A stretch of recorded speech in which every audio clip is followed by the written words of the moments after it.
શ્રી ગણેશાય નમઃ. મિત્રો, આપ જોઈ રહ્યા છો યુટ્યુબ આપણી ચેનલ સ્વમાનકા માર્ગમાં આપ સૌનું સ્વાગત છે. મિત્રો, આજે આ વિડીયોમાં આપણે સાંભળવાના છીએ કારતક માસના તુલસી માની પૂજાનું મહત્ત્વ અને માતાની તુલસીની કથા. મિત્રો, જો આપને આ વિડીયો પસંદ આવે તો લાઈક કરજો, શેર કરજો, કમેન્ટ કરજો. આપ આ ચેનલ પર પહેલી વખત જોઈ રહ્યા છો તો સબસ્ક્રાઈબ કરી લેજો, જેથી આવનારા નવા વિડીયોની માહિતી આપ સુધી તુરંત પહોંચી શકે. ધન્યવાદ. જય શ્રી કૃષ્ણ. તુલસીજીની પૂજાનો મહિમા. આ મહિનામાં તુલસીજીની પૂજાનું ખૂબ જ મહત્ત્વ છે. વિધિ વિધાન અને પૂરી શ્રદ્ધાથી ભક્તિથી તુલસી માતાની પૂજા કરવામાં આવે તો તે દેવી લક્ષ્મી પ્રસન્ન થાય છે અને ઘરને સુખ સંપત્તિ અને ધન ધાન્ય ભરી દેશે. કારણ કે માતા લક્ષ્મી પોતે તુલસીમાં વાસ કરે છે. આથી માતા લક્ષ્મીને પ્રસન્ન કરવા હોય તો તે કાર્તિક માસના નિત્ય તુલસી પૂજા અવશ્ય કરવી. ઘરમાં દરેક શુભ કાર્યનું તુલસી માનું વિશેષ મહત્ત્વ હોય છે. આથી તુલસીને નિત્ય જળ ચડાવી ઘીનો દીવો પ્રગટાવવાથી દેવી લક્ષ્મી પ્રસન્ન થાય છે. શાસ્ત્રોમાં ઉલ્લેખ છે કે બ્રહ્માજીએ સ્વયં નારદજીને કહ્યું હતું કે કાર્તિક મહિનાની વધુ પૂર્ણદાસી કોઈ મહિનો નથી. એ જ ધર્મ, અર્થ, કામ અને મોક્ષને આપનારો છે. આથી નિત્ય પ્રાપ્ત કાળે ઉઠી સ્નાન કાર્યથી પવિત્ર થઈ તુલસી ક્યારે જળ ચડાવવું, તુલસીના કુંડા પર શુભ સ્વસ્થ બનાવવું, છોડની પાસે રંગોળી કરવી, રંગોળીમાં કમળ, શંખ, ચક્ર અને ગાયના ચરણ ચિહ્ન બનાવવા, માતા તુલસીની પૂજા કરતા સમયે મહાપ્રસાદ જનની સર્વભોગ વિધિ આદિ હર નિત્ય તુલસી તત્વ નમસ્તુતે આ મંત્રનો જપ કરી મનની મનોકામના વ્યક્ત કરવી. અવશ્ય મનોકામના પૂર્ણ થશે, તેમાં કોઈ સંદેહ નથી. આ રીતે કાર્તિક માસનું નિત્ય તુલસી પૂજા કરવાથી બધી જ મનોકામના પૂર્ણ થાય છે. ઘરમાં રહેલી ગરીબી, રોગ, કષ્ટ, પીડા દૂર થઈ જાય છે. જીવનમાં ખુશીઓ આવે છે. શુભતા, મંગલતા વાસ થાય છે. અન્ન અને ધનના ભંડાર ભરેલા રહે છે. તો મિત્રો, આ હતું કાર્તિક માસના તુલસી પૂજાનું મહત્ત્વ. હવે આપણે સાંભળશું તો માતા તુલસીની કથા. બોલો માતા તુલસીની જય. ભગવાન શ્રી નારાયણની જય. નારાયણે જણાયું કે હે નારદ, ધર્મધ્વજની પત્નીના નામ માધવી હતું. તે રાજા સાથે ગંધમાદન પર્વત પર આનંદમાં હતી. કાર્તિક માસની પૂનમને દેવ દિવાળી એક કન્યાને જન્મ આપ્યો. લક્ષ્મીના અંશ ધરાવતી આ કન્યાને શુક્રવારે જન્મી હતી. વિધાત પુરુષોત્તમ એની ઓળખ માટે તુલસીએ એવું એક નામ આપ્યું. તે જન્મતા જ એવી દેહ રચના કરી બેઠી કે જાણે સાક્ષાત કૃપાદી દેવી ન હોય. તે સમયે તેને અનેક લોકોએ અટકાવી, પણ તે તો બદ્રીવનમાં તપ કરવા ગઈ. ત્યારે અનેક કઠોર તપ કર્યું. તેથી બ્રહ્માજીએ રાજી થઈ બદ્રીવનમાં આવવું પડ્યું. તેઓ બોલ્યા, બોલ તુલસી, તારી ઈચ્છા હોય તે વરદાન માંગ. તુલસી બોલી, પિતામહ, પૂર્વ જન્મમાં ગોકુલમાં રહેલી તુલસી નામે એક ગોપી હતી. ભગવાન શ્રી કૃષ્ણની પ્રેમિકા, પ્રિયા બંધુ જ બનાવો. મને અવસર મળ્યો છે કે એક દિવસ રાસના અધિરાષ્ટ્રી ભગવતી રાધાએ રાસમંડળમાં આવીને મને શ્રાપ આપી દીધો કે તું મનુષ્ય યોનિમાં પેદા થા. ત્યારે સુંદર અને શાંત સ્વરૂપ ભગવાન નારાયણ મારા પતિ હતા. તેમને હું પતિ રૂપે પ્રાપ્ત કરવા ઈચ્છતી હતી. આપ મારી ઈચ્છા પૂર્ણ કરો. બ્રહ્માજી બોલ્યા. ભગવાન શ્રી કૃષ્ણના અંશથી પ્રગટ થયેલા સુદામા ગોપ પણ રાધિકાના શ્રાપથી ભરખંડમાં અવતર્યા છે. શાપવંશ છે. ધનકુળમાં શંખચૂડ બન્યા છે. આ જન્મમાં તે કૃષ્ણનો અંશ સુદામા તારો સ્વામી થશે. પછી શાંત પ્રકૃતિવાળા નારાયણ તારા પતિ રૂપે મળશે. તેમની લીલા મુજબ શાપ આપે છે અને તને લાગુ પડે છે. અને પછી તું વૃક્ષ બનીને ભરતખંડને પાવન કરીશ. જગતજનની બધી જ વનસ્પતિમાં તું મુખ્ય હોઈશ. ભગવાન વિષ્ણુ તને પ્રાણથી વધુ પ્રિય બનશે. તારા વિના વળી બધી પૂજાઓ અધૂરી ગણાશે. એ પછી તારા વિના વળી બધી પૂજાઓ અધૂરી ગણાશે. એ પછી તુલસીએ રાજી થયા કહ્યું કે પિતામહ, આપ મારી પર એવી કૃપા કરો કે હું ગોવિંદને ફરીવાર મેળવી શકું. સાથે મારા મનમાં રહેલા રાધાજીનો ભય પણ દૂર કરો. બ્રહ્માજી બોલ્યા, હે દેવી, હું તને ભગવતી રાધાના સોત્સત્ર મંત્રનો ઉપદેશ આપું છું કે આ મંત્રને તું હૈયામાં ધર. મારા વરદાનના પ્રભાવથી રાધાના હૈયામાં પ્રાણ પ્રિય બનીશ. એ પછી તુલસીજીએ બ્રહ્માજીને મંત્ર પાલન કર્યું અને સૂચન આપ્યા મુજબ સઘળું થયું. એક સમયે વૃક્ષધ્વજની કન્યા તુલસીએ સ્વપ્નમાં એક સુંદર વેશધારી યુવાનને જોયો.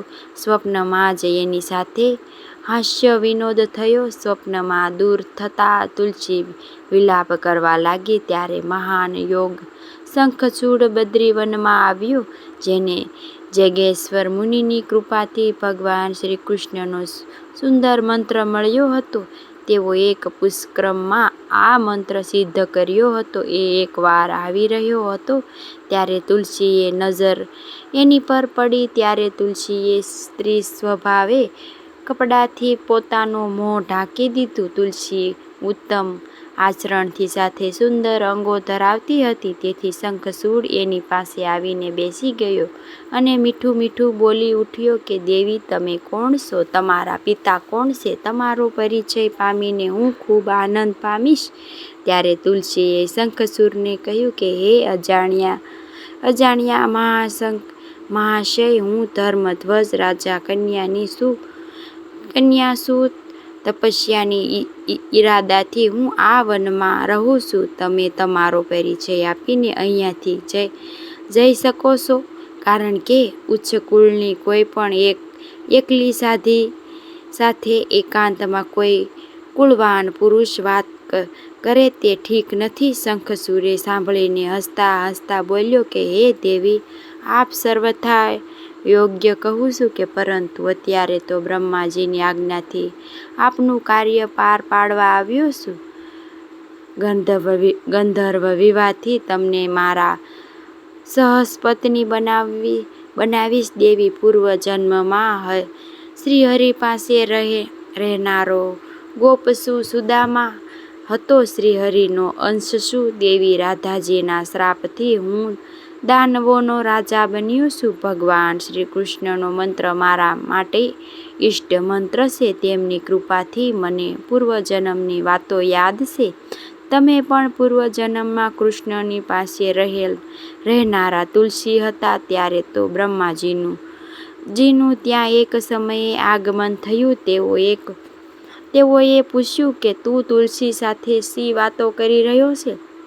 તેણે કહ્યું, ગંધર્વ વિવાહ માટેના નિયમ મુજબ આ દેવીને તારે પત્ની રૂપે સ્વીકારવું જરૂરી છે.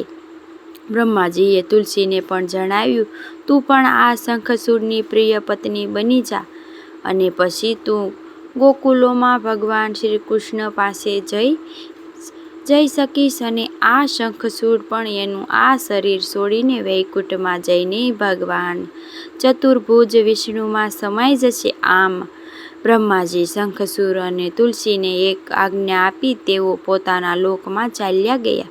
શંખચૂડે ગંધર્વ વિવાહ પ્રમાણે તુલસીને પોતાની પત્ની બનાવી. શિરસાથી એવી તુલસી સાથે આનંદમય જીવન પ્રસાર કરવાનું શરૂ કર્યું. શંખચૂડાના લાંબા સમય ગાળામાં દેવો, દાનવો, અસુરો સૌ શાંત રહેતા હતા. જોકે દેવ ઉદાસ હતા, કારણ કે એમનું બધું છીનવાઈ જતા હાલત બગડી હતી. એક દિવસ આ મામલે તેઓ બ્રહ્મ સભામાં ગયા અને પોતાની દશા રજૂ કરી રડવા લાગ્યા. આથી બ્રહ્માજીએ દેવોને લઈને શંકર ભગવાન પાસે અને ત્યાંથી બધા વૈકુંઠ ધામમાં પહોંચ્યા. ત્યારે બ્રહ્માજીએ ભગવાન શ્રીહરિની સામે સંપૂર્ણ પરિસ્થિતિનું વર્ણન કર્યું. આથી શ્રીહરિએ જવાબ આપ્યો કે હે બ્રહ્મા, એક જન્મમાં આ શંખજોડ ગોપ હતો તે મારો અંશ અને રાધાના શ્રાપને લીધે દાનવ યોનિમાં જન્મ થયો છે. કહો છે કે એમ ફરી કરવાથી ફરજ પડી છે કે એ સમયે સુદામા રડતો હતો ત્યારે દયાળુ રાધાનું હૈયું પીગળી ગયું અને તે પણ રાધાને શાંત થવા કહેલું. સુદામા હમણાં જ એમના શ્રાપનું પાલન કરીને આવી જશે અને આ અડધી હમણાં જ પૃથ્વી પર એક મન્વંતરનો સમય વ્યતીત થઈ જશે. બ્રહ્માજીએ આ બધું એની ગોઠવણી પ્રમાણે બની રહ્યું છે. અને હા, તમે આ બધા મારું ત્રિશૂળ લઈને અપઘડી ફરગંડમાં જાઓ અને આ શંકર મારા આ ત્રિશૂળથી તેનો સંહાર કરશે. દાનવોએ આ શંખચૂડ મારા આપેલા મંગલ વચનો તેના કંઠમાં ધારણ કરી રાખે છે અને તેથી એ વિશ્વમાં અજય છે. તેથી હું બ્રાહ્મણ વેશમાં જઈને એની પાસે રહેલું પહેલું કવચ માંગી લઈશ. સાથે જ્યારે તેની પત્નીનું સતીત્વ નષ્ટ થશે એ સમયે એનું મરણ થશે. આ મુજબનું મારાથી એને વરદાન આપ્યું છે અને તેમને નહીં માને તો એની પત્નીનું સતીત્વ નષ્ટ કરવાનો એક ઈરાદો કરી લીધો છે. આમ તો તુલસી મારી નિત્ય પ્રિયતા છે અને મને તેની કોઈ પ્રકારનો દોષ નહીં થાય. અને સામે છેડે શંખચૂડ એમ કરતાં મૃત્યુ પામશે અને એ પછી એ દાનવ પત્ની શરીર છોડી મારી પત્ની બની જશે. આમ કહી નારદજી હરિશંકર ભગવાનનું ત્રિશૂલ સોંપ્યું અને એ લઈ બધા ભરખંડમાં આવ્યા. નારદજીએ કહ્યું કે પ્રભુ ભગવાન શ્રી હરિએ કયા રૂપમાં તુલસીની સાથે હાસ્ય વિલાસ કર્યો એ પ્રસંગ કહ્યો. ત્યારે ભગવાન નારાયણ કહે છે કે નારદ, ભગવાન શ્રી હરિ દેવોનું કાર્ય મતબલ સાધના માટે સદા તત્પર રહે છે. તેમણે વૈષ્ણવી માયાનો વિસ્તાર કરીને શંખચૂડ પાસેથી કવચ લઈ લીધું અને પછી તેઓ પોતે જ શંખચૂડનો વેશ ધારણ કરી અને પવિત્ર પત્ની તુલસીની પાસે પહોંચી ગયા. બીજી તરફ તુલસીએ યુદ્ધમાંથી પરત આવેલા પતિરૂપે શંખચૂડને જોઈને આનંદ વ્યતીત કર્યો. હૈયાના ઊંડા ભાવથી પત્નીએ એનું સ્વાગત કર્યું. થોડી હાસ્ય પ્રમોદી વાતોને દોરો થયો. માર્ગ પૂર્વ તુલસીએ પ્રભુ શ્રી હરિને ખૂબ જ વાતો ડૂબાડી દીધી અને તુલસીનું તેજ ઓછું થઈ ગયું અને તે બધું જાણતી જતાં પૂછી બેઠી કે તમે વળી કોણ છો? તો તમો એક કપટપૂર્વક મારી સતીત્વ નષ્ટ કર્યું છે. હું સતી રહી નથી, તેથી હું તમને શ્રાપ આપું છું. ત્યાં જ શ્રાપની વાત સાંભળીને ભયથી ભગવાને પોતાનું અસલ સ્વરૂપ પ્રગટ કરી દીધું. આ જોતાં જ તુલસી થોડીક વાર માટે બેહોશ બની ગઈ. થોડી વાર બેહોશીમાં બહાર આવીને તુલસીએ કહ્યું કે હે નાથ, તમારું હૈયું પથ્થરનું છે, તેથી તમે આ નિષ્ઠુર થઈ ગયા છો. આજે કપટી બની મારો ધર્મ શરીર તોડ્યું અને મારા પતિને પણ મારી નાખ્યો. તમારામાં દયાનો સાંટોય નથી. તમે પથ્થર બની જાઓ.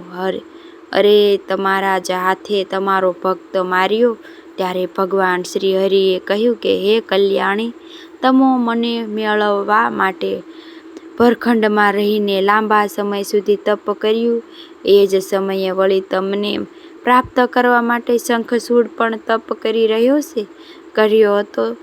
તે મારો જ અંશ હતો. તમને સતી રૂપે મેળવીને તે ગોકુલમાં ચાલ્યો ગયો. તમે આ બ્રહ્મા જણાય છે એવા આ શરીરનો ત્યાગ કરીને દિવ્ય શરીર ધારણ કરીને મારી સાથે આનંદ કરો.